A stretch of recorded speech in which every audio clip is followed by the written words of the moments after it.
Assalamualaikum. Welcome to MedPatch. Now we're going to study the diseases of pericardium.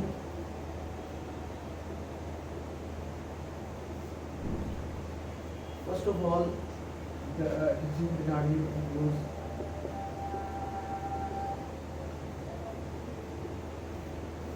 acute pericarditis, means the inflammation actually of the pericardium.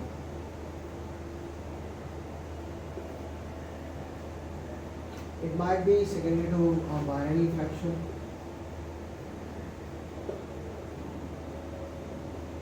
or a component of the systemic inflammation in the form of acid. So how a patient of acute pericarditis presents? Usually presents with the chest pain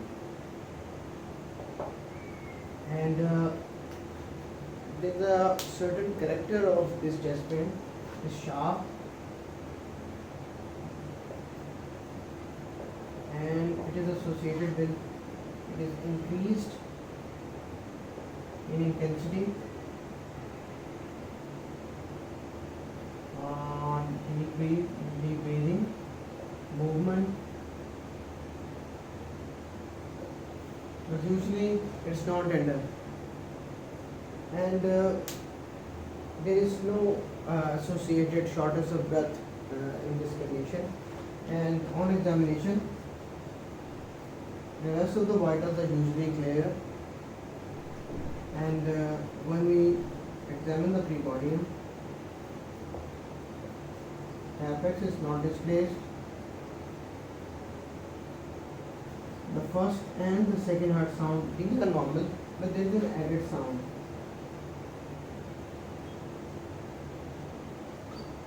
And this added sound is usually crunching, like the friction of the two surfaces, and it's present in the pericardium. Then what we proceed with the examination, with the investigations. The ECG shows the ST changes in all leads. Sometimes there is only ST elevation with concave upward findings only on the segment that is involved, but usually there are ST changes in all the leads in the cases of pericarditis. And in the chest X-ray, there is no evidence of heart failure.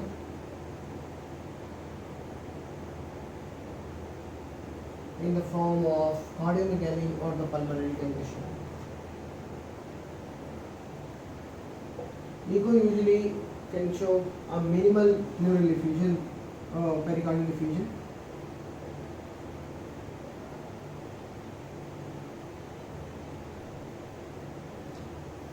Or we can sometimes appreciate the inflamed pericardium, the inflamed pericardial layer. So how do we treat such patients? The treatment is usually, there is inflammation. What we do, what we give is NSAIDs, or we give patient steroids.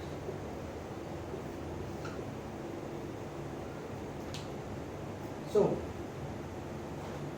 this is all about the acute pericarditis.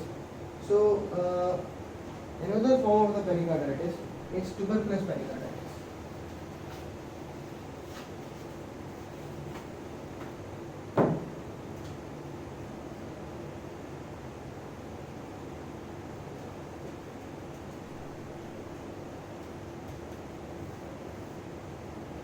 Tuberculous pericarditis is usually they present in patient with African descent. They have associated or they have previous history of pulmonary tuberculosis, or now they are having concomitantly pleural effusion. They present with history of low grade fever, night sweats, and chest pain. pericarditis, sharp in character,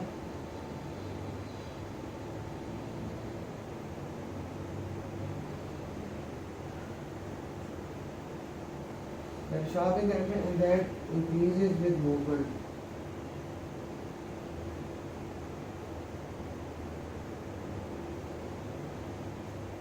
And on examination, we appreciate that on the pericardium, the heart sounds are quieter.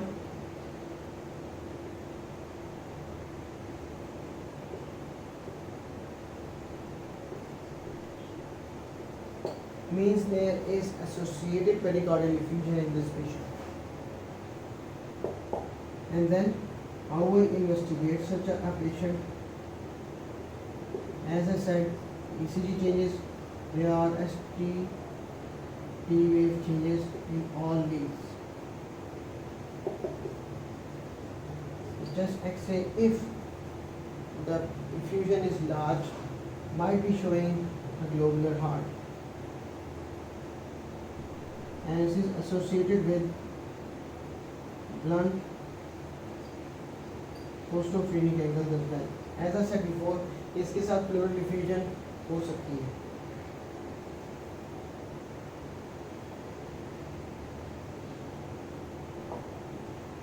Echo shows there is pericardial fluid. Then, if there is pericardial fluid, what will you do? You go for the pericardiocentesis. Pericardiocentesis, what we look for? We look for the presence of lymphocytes.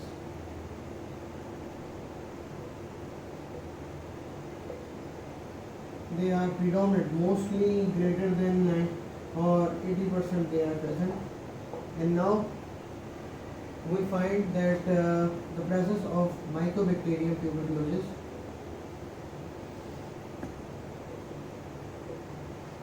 in this. And how we treat such a patient?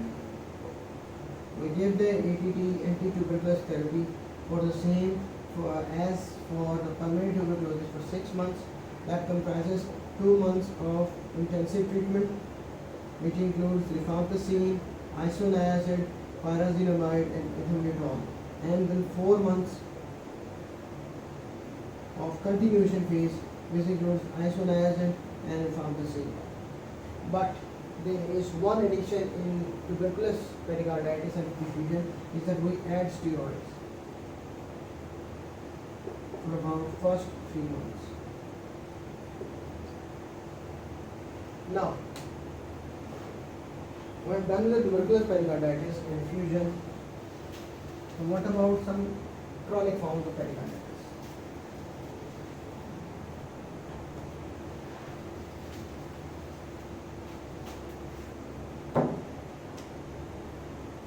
One form is chronic constrictive pericarditis.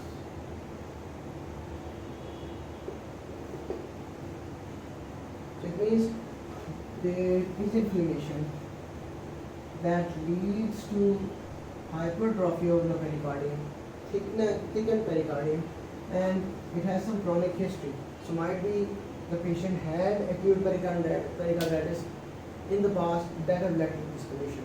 So the patient might be having a bout of tuberculosis or any other inflammatory pericarditis like pericarditis second to SLE, rheumatoid arthritis, or maybe having tuberculous pericarditis before. Now the patient presents with peripheral edema. Usually this is the presentation, and what we observe with the patient, the JVP is raised, there is spitting, fetal edema, there is ascites, there is congestive hepatomegaly, but the chest is clear. No basal traps, only the findings of right heart failure. how I investigate such a patient? ECG usually shows if there is effusion associated, then they are the small QRS complex. So otherwise ECG is normal. The chest X-ray shows normal heart shadow, no congestion.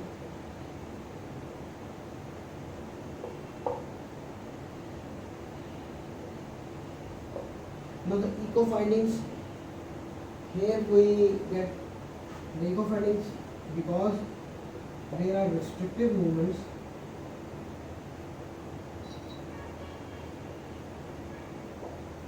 of the heart. So this finding is mixed with, or this gives the same picture as we get in restrictive cardiomyopathy. So we confirm it by doing the biopsy, and we confirm that this is chronic restrictive pericarditis. How to treat such a patient? We know that there is a plaque, or there is there's a plaque of a hypertrophic pericardium. So the treatment of choice is surgical resection.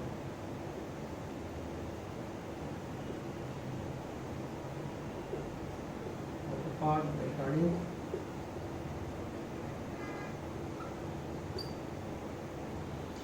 And it has variable results, and in some cases, even half of the cases, the results are not that much good.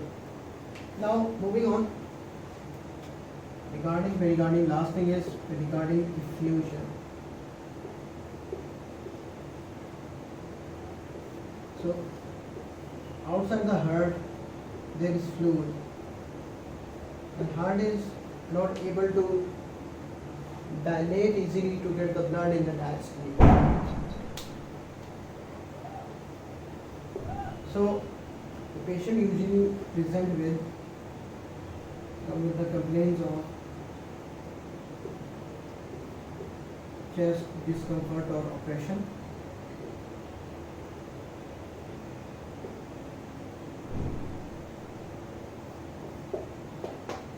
And what we see on the examination is muffled heart sounds. And how do we approach this patient? On the ECG in the form of investigations. The heart is not able to pump, or how is not able to dilate, or is able to contract. So we get what we do get in the ECG is short complexes, not shorter than the normal ones. And sometimes we get the to and fro motion, the electrical alternance, because the heart is moving to and fro in the pericardium. So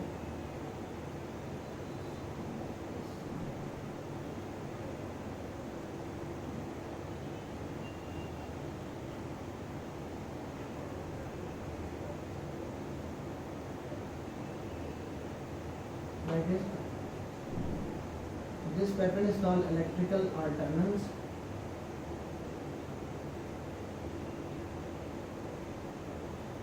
Then what we get in chest X-ray, the imaging studies, there is globular heart.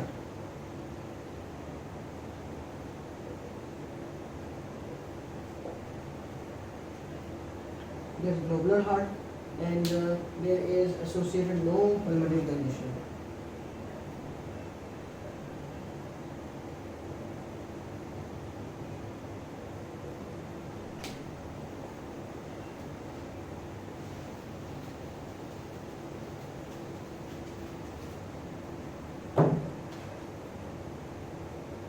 The echocardiography is the investigation of choice.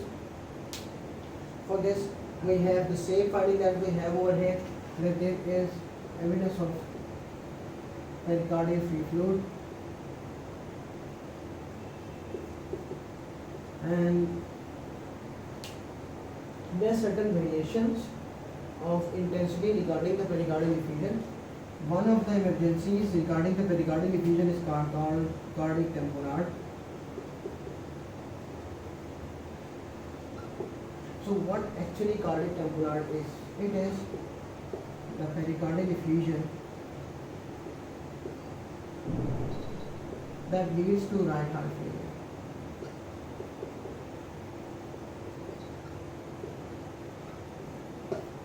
Not every pericardial effusion leads to cardiac tamponade, but any pericardial effusion that has the effect of right heart failure presents with the peripheral edema. These are called the cardiac tamponade. It's a medical emergency. Now, how does the patient present? Patient presents with sudden onset of dyspnea and chest discomfort.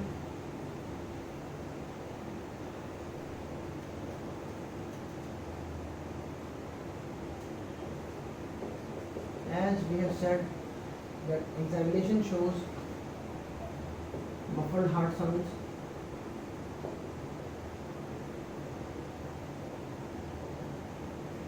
investigation, and the muffled heart sound that are associated with raised JVP, with pitting edema,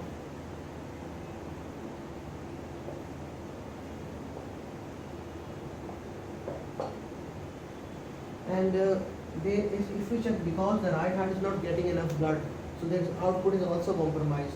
These patients have blood pressure in the lower range, hypotension less than 90/60, and these have a pulse that we call it as pulsus paradoxus.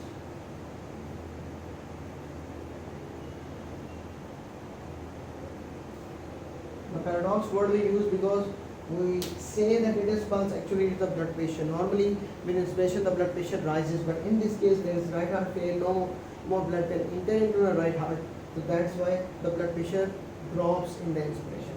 So this paradox is called the pulsus paradoxus. And when there are these symptoms, then we label this patient as a suspected case of cardiac tamponade, and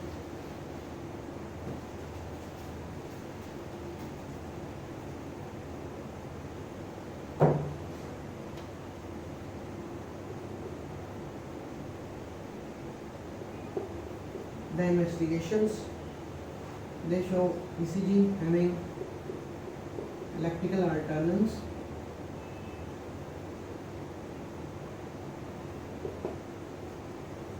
and chest X-ray shows a globular heart,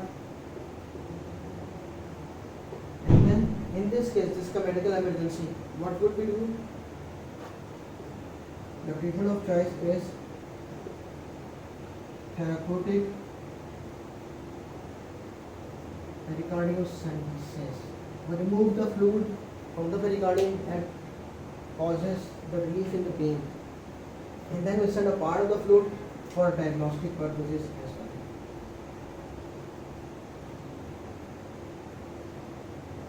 So that's all about the disease of pericardium. Thank you.